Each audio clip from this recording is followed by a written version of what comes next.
to the Old Time Radio Westerns. I'm your host, Andrew Rhynes, and I'm excited to bring you another episode absolutely free. This is one of over 80 episodes released monthly for your enjoyment. Now, let's get into this episode. The Lone Ranger.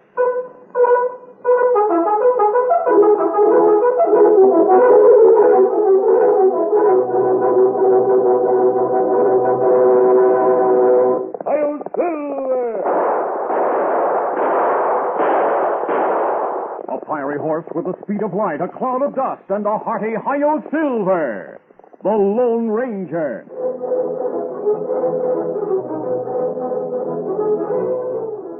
Before this exciting adventure, a word from our sponsor. A cloud of dust, a flash of light, and a hearty Hi-Yo Marita. The Lone Stranger eats again. Can't let these devils get their hands on our Marita white bread, Tonto. No, because me once get my butter on Marita. Also peanut butter, jams, jellies. And chicken, cold cuts, and coyote meat. Right, Pronto. Marita is perfect for everything. It's baked while you sleep, so it's the freshest, best-tasting white bread. Miss me, you wanton criminal. And me wantin' Marita. Also, children want Marita for lunch and snacks. So does the man who appreciates a really good sandwich. And the woman who wants to serve only the best. Look, them waving white flags. No, they're waving a white bread. And going away. Right, they know they can never hope to equal the fresh-baked white bread goodness of Marita. Good. Now, me want sandwich. Not plain coyote meat? No, coyote and cream cheese. Tune in again for those thrilling days of yesteryear. The Lone Stranger eats again. Hi-yo, Marita! Away!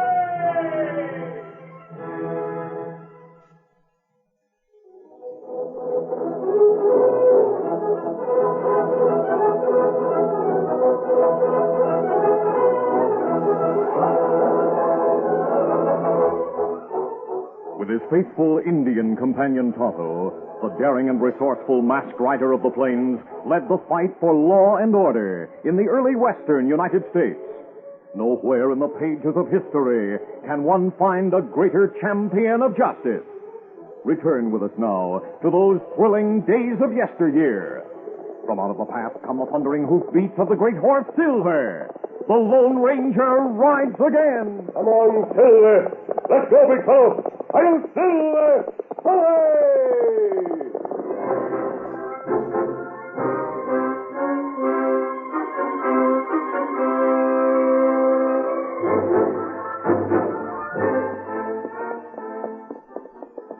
It was shortly after midnight when the Lone Ranger and Tonto rode slowly into the Colorado town of Julesburg. Lights could be seen in only one building, the cafe owned by Jake Reynolds. We'll try to buy supplies at the cafe, Tonto. If we can get the flour and other things we need, we'll be able to go on without waiting until the store opens in the morning. That's good. We'll stop behind the building. I'll stay with the horses while you go into the kitchen and try to buy from the cook. Come on, Silver. Get 'em up, Scout. While the masked man and his Indian companion rode toward the dark area behind the cafe, Jake Reynolds sat alone in his office, which, like the kitchen, was in the rear part of the building. The cafe owner was reflecting on the way his business had increased since he'd hired Barbara Andrews as a singer. Yes, come in, come in. Mr. Reynolds. Oh, it's you, Barbara. Do come in, come in. Mr. Reynolds, as of tonight, I finished my 3-month engagement here in your cafe. I want to thank you for the work and say goodbye. Nonsense. You're not leaving. Why, you're the most popular singer I've ever hired. Business has more than doubled since you started work. You deserve a substantial raise in pay. Kind of you to say that. How but much do you want? It's not a question of money. I told you when I came to work here that I hoped to be able to leave at the end of 3 months. To become a school teacher. To complete my education so I'll be able to teach. I thought you were supporting your mother and brother. I have been. But now my brother has a fine job. Both he and Mother want me to become a teacher. I can't afford to let you go. I lose a lot of business. I'm sorry, If but you leave, I'll see that your brother loses his job. You can't do that. I can't, eh? And I'll have you know I have influence in this town.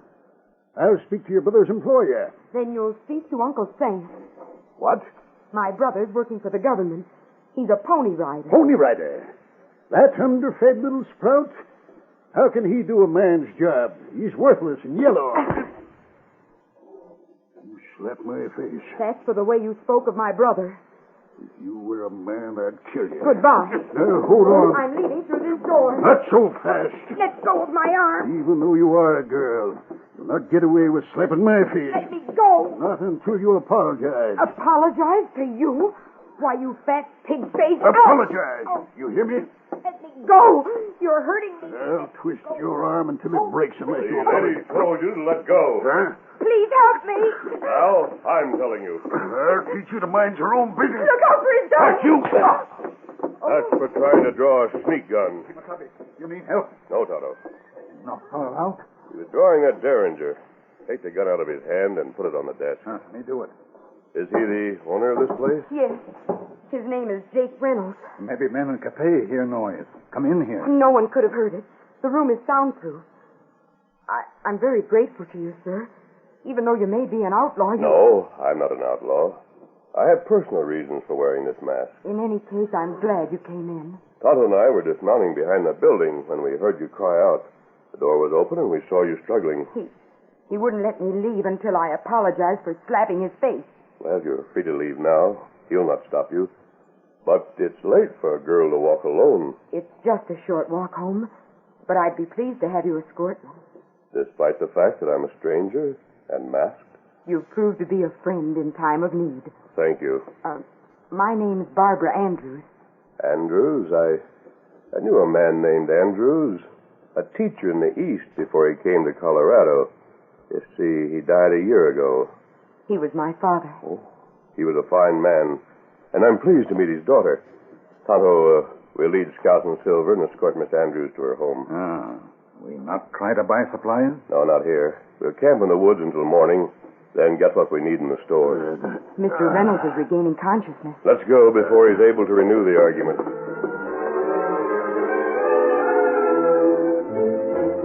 During the walk to her home, Barbara Andrews found it easy to confide in the masked man. She told about her brother, about Jake Reynolds, and gave a detailed account of the situation that had led to the argument in the cafe owner's office. After leaving the girl, the Lone Ranger and Tonto camped in a woods near town. The masked man, knowing that Reynolds might try to get revenge, decided to remain nearby and watch. Wearing a disguise instead of his mask, the Lone Ranger spent most of his time watching Jake Reynolds as closely as possible. 5 evenings after the incident in his office, Reynolds' jaw was still sore from the masked man's blow, but his pride had been hurt even more. Brooding and vengeful, he sat with a hard-faced man named Baxter at a corner table in the cafe. Neither suspected that the man who looked like an old prospector asleep at a nearby table was in reality the Lone Ranger, alert to every spoken word. You can see, Baxter, how my business has fallen off since that singer left. And it will probably get worse. Yes. Losing the business is bad enough. But when I think of her slapping my face, she'll regret that. After her brother's lost his job, she'll be begging me to take her back. What makes you think the girl's brother will lose his Pony Rider job? I've worked out a plan to get him fired, and jailed on top of being fired. That's why I sent for you. I need your help. What do you want me to do? Get someone to help you rob young Andrews and steal the mail. But I don't savvy how you figure that Andrews will be fired and put in jail just because he's robbed of the mail. I'll tell Peterson, the station master, that I overheard talk that made me think Andrews was in cahoots with mail robbers. Oh. Then I'll plant some money in Andrews' pocket. When he can't explain where he got it, his goose will be cooked. When do you want the robbery to take place? Tomorrow. Right. His run begins at the station in Rockville. That's east of here. Yes, I know where it is. He finishes his run here in Julesburg. Then he'll ride across that rocky stretch of country about 4 miles from here. That'd be a good place to waylay him. That's the place I had in mind. What is in it for me? $100 now and another 100 when the job is done. Double it, Reynolds. I've got to split with my partner. All right. I haven't time to argue. I've got to call on Peterson before he goes to bed. The two men left the cafe, and a moment later the disguised Lone Ranger seemed to waken from sound sleep. He sat up, leaned back in his chair, and rubbed his eyes. He looked around, then shuffled out of the building. In the darkness outside, he walked rapidly to the edge of town, where Tonto waited with the horses. While replacing his disguise with his own familiar clothes and his mask, he told the Indian what he had learned, and added, Tonto, I think I know a way to turn the tables on Jake Reynolds. That good? I'll wait until he leaves Peterson's home, then I'll go in.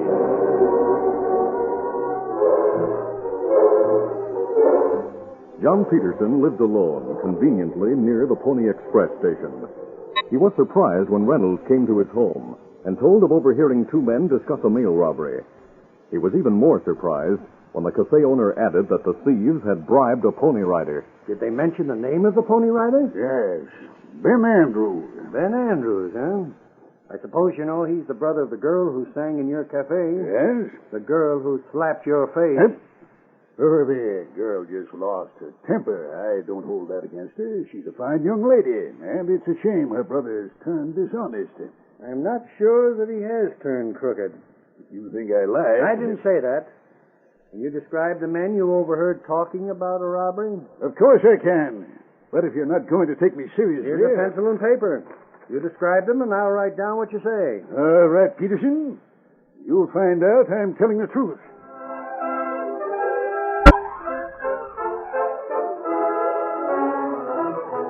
We'll continue our Lone Ranger adventure in just a moment. A cloud of dust, a flash of light, and a hearty Hi-Yo Marita. The Lone Stranger eats again. Well, Pronto, ever been to a picnic before? At Little Bighorn. That was no picnic. Maybe not for cavalry. Why, it's the Lone Stranger in Pronto. Hello, ma'am. Hello.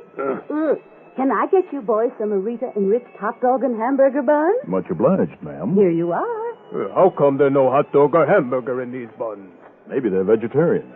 Why, goodness gracious, no. We just love the baked while you sleep fresh taste so much. We never put anything in our Marita hot dog and hamburger buns. Well, they're very delicious. Thank you, and goodbye, ma'am.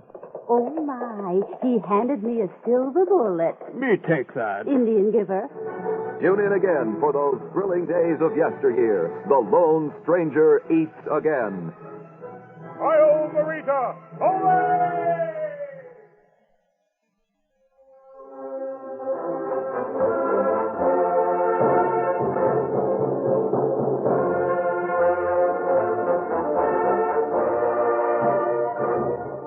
Now to continue. Reynolds gave a fanciful description of two men, then left the house upset but satisfied that he had planted seeds that would develop into serious trouble for the young pony rider. Peterson sat reading over the description, which was too vague and general to be of any importance, when... Peterson. What? Masked! Steady.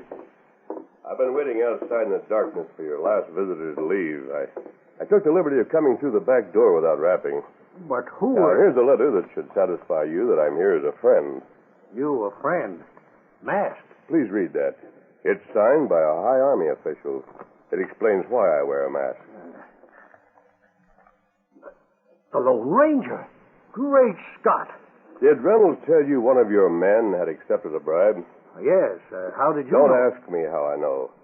Just tell me whether or not you believe Ben Andrews is dishonest. I can't believe that any of our riders would sell out to crooks. On the other hand, unless Reynolds told the truth, what did he hope to gain? He wants Andrews to lose his job in the hope that Ben's sister will be forced to return to the cafe. He should know that I'd never dismiss a man on such unfounded charges. The charges may prove to be well-founded. You mean Ben is a crook? No. There are plans to frame him. Of all the mean, dirty... Peterson, I'd like to make those plans backfire. So would I, but how? I have a counterplan. I'll need your help. Count on it. Just tell me what to do. Lend me a pair of Pony Express mail pouches. I'll fill them with blank paper, and I'll take...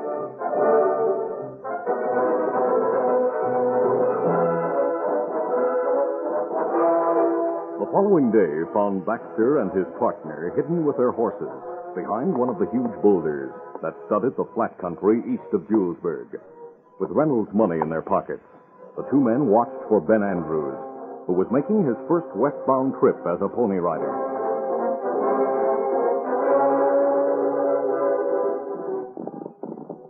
Meanwhile, Ben had several miles to go before reaching the scene of the contemplated robbery. Like all pony riders, he wore light, tight-fitting clothes and used a light racing saddle. He was equipped for speed rather than defense.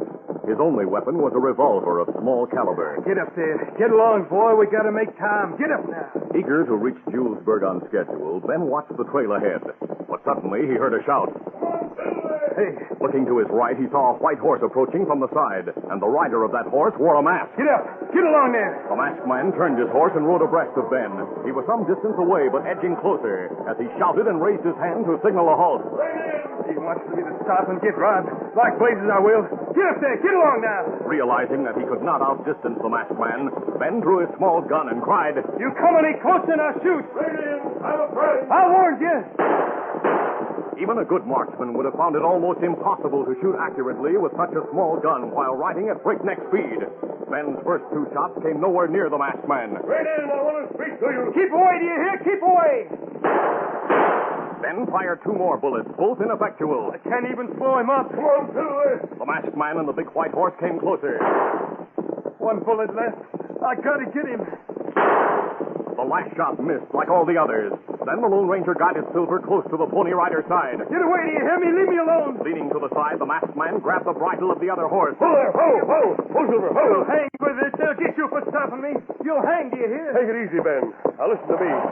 I'm a friend. I'm here to help you. I'm carrying United States mail. I've stopped you to protect that mail. Listen to me, or you'll be in jail and your sister will be back in Reynolds Cafe. My sister?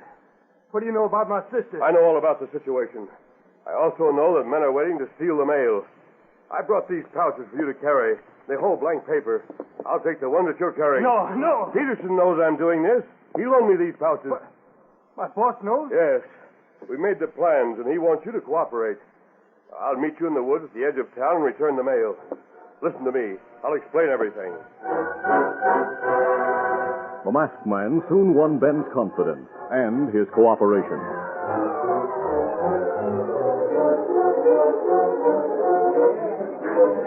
Later that day, a small group of townspeople stood in front of the station to greet Ben on the completion of his first westbound trip. Ben's sister was among those present. She stood next to John Peterson. Presently, Jake Reynolds approached. Hello, Peterson. Good afternoon, Miss Andrews. How do you do? Have you any business here, Reynolds? Yes, I'm expecting mail by Pony Express. It should arrive today. There'd be a cash draft enclosed in the letter, Peterson, for a large sum of money. I'd hate to lose it. If there's any mail for you, you'll get it. Pony Rider, come. All right, come on, get that. With Ben in sight, the Pony Rider who was to carry the mail west from Julesburg came from the stable leading a fresh horse. While everyone watched Ben approaching, Jake Reynolds took from his pocket a $100 bill. He held it concealed in his hand, ready to slip it into Ben's pocket as evidence that the young rider had accepted a bribe. Ho, ho there, ho, ho now, ho.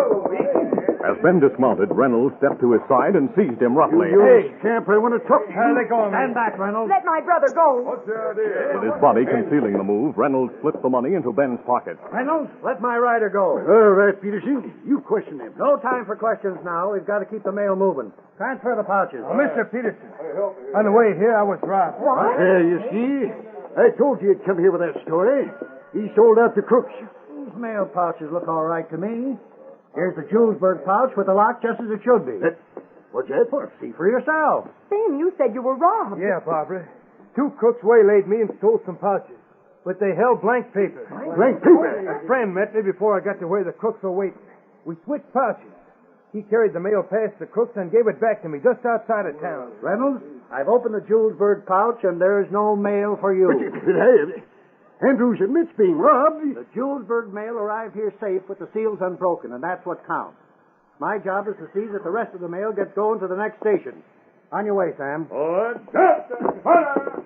Now, Reynolds, have you anything more to say? I've got plenty to say. I expected a letter with a cash draft in it. It's not here. Now, listen, Jake. There's the marshal right over there. He's riding this way. Why don't you make your complaint to him? I certainly shall complain to him. I'll tell him what I suspect and insist that he search this young scallywag. Marshal, I want to speak to you. And I have something to say to you, Reynolds. You're under arrest. What? The Me? charge is conspiracy to rob the United States mail. What do you mean by such a ridiculous Now, charge? take that sneak gun of yours.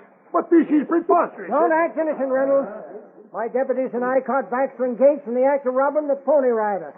Isn't that right, Andrews? Yes, sir. The deputies are bringing him in. I came ahead to get you. I don't know anything about what those men did. You'll have a chance to argue that in court. But you won't get far. Both crooks named you as the one who hired them. They'll try to get light jail terms by being government witnesses against you. Those double-crossing me. Yeah, but wait here. The mail wasn't stolen. Not the mail, Reynolds. The mail pouches. What? They're government property. Stealing them is a serious offense. The jail's right down the street. Get going. But wait, listen. Get going. Someone will pay for this. Those double-crossings. I'll tell plenty about them. Looks like Reynolds finally outsmarted himself. Yeah, that's right. Hey, look what I found in my pocket. A $100 bill. I reckon Reynolds put it there when he grabbed you, Ben. He wanted it to be found when you were searched. It was to prove you'd been bribed. Well, then this is Reynolds' money. Yes, I'll take charge of it. I'll offer it to him, but I doubt that he'll admit it's his. If he won't claim it, we'll put it into the school fund. Oh, good. Ben, did you really meet someone who carried the mail part of the way? Well, sure. And while he was riding to meet me, his Indian friend followed the trail with the marshal. He led the way to where the crooks were waiting. The marshal caught him red-handed in the act of robbing me. Of the empty pouches? Yeah. The last man wasn't sure Tonto could find the mail thieves in time. So he gave me pouches without mail in them, in case the crooks did steal them. Tonto? Well, that's the name of the Indian. Did the man who helped you wear a mask? Well, yeah. Then he's the man who helped me that night in Reynolds' office. That's right, Barbara. Oh, I do wish I might see him again. I wish I could thank him for all he's done. You can see him, Barbara. He and Tonto are up yonder on the hilltop. Oh? But as for thanking him, well, he doesn't wait for thanks. He's the Lone Ranger.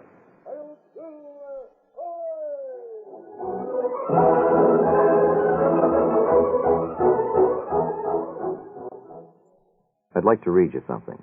The label on a loaf of Merita old-fashioned enriched white bread. And I quote, "Enriched means that 8 ounces of this bread supplies the following percentages of minimum daily requirement for these essential food substances. Thiamine, vitamin B1, 90%. Riboflavin, vitamin B2, 66%. Niacin, another B vitamin, 75%. Iron, 62.5%. Calcium, 20%. But that's just the outside story. What goes into Merita old-fashioned white bread is another story. A story of a rich old recipe.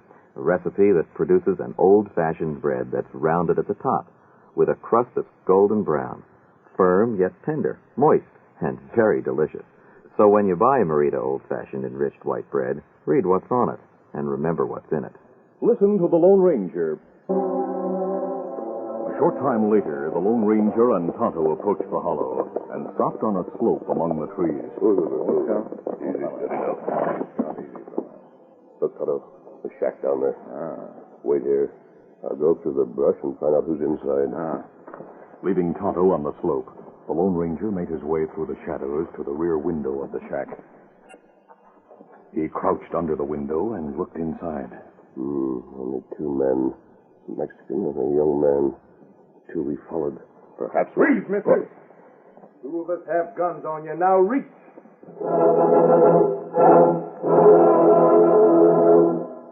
Listen to the Lone Ranger, brought to you by special recording at this same time.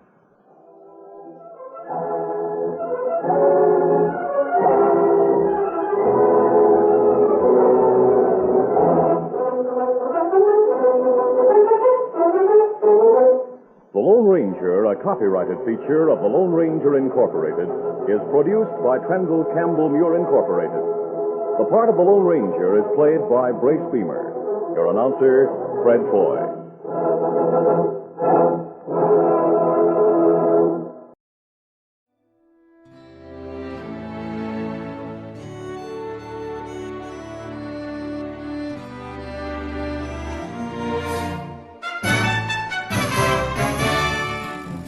This has been a presentation of OTRWesterns.com, and we hope you enjoyed.